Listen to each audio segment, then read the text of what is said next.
sevgimi aparma sen uzaklara. Onsuz da senin yokluğun kalbime yara.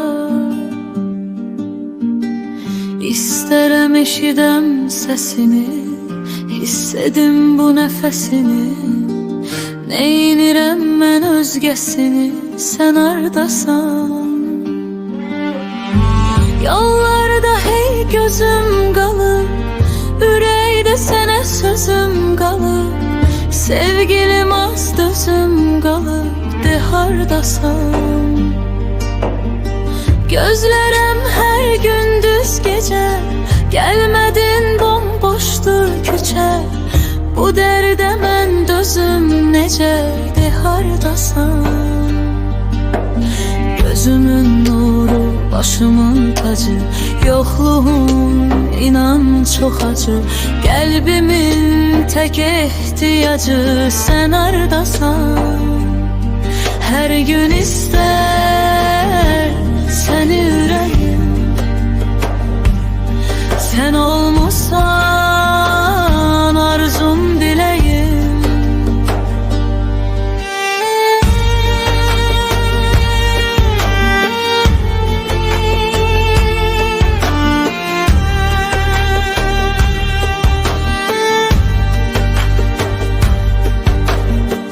Əsmə küləyim sevgimi aparma sen uzaklara.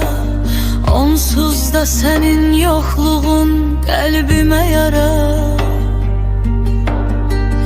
İstərəm eşidəm səsini, hissedim bu nəfəsini.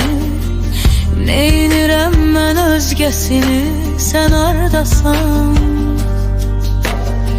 Yollarda hey gözüm qalıb, ürəkdə sənə sözüm qalıb. Sevgilim az dözüm qalıb, de hardasan?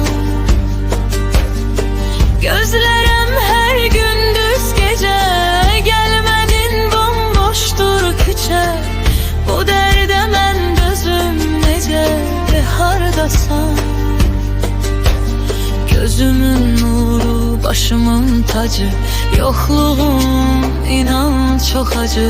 Qəlbimin tek ihtiyacı, hardasan? Her gün ister seni ürəyim, sen olmusan arzum diləyim.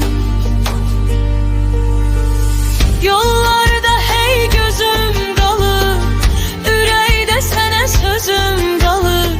Sevgilim az dözüm qalıb, de hardasan? Gözlərəm hər gündüz gecə, gəlmədin bomboşdur küçə. Bu dərdə mən dözüm necə, de hardasan? Gözümün nuru, başımın tacı, yokluğum inan çox acı.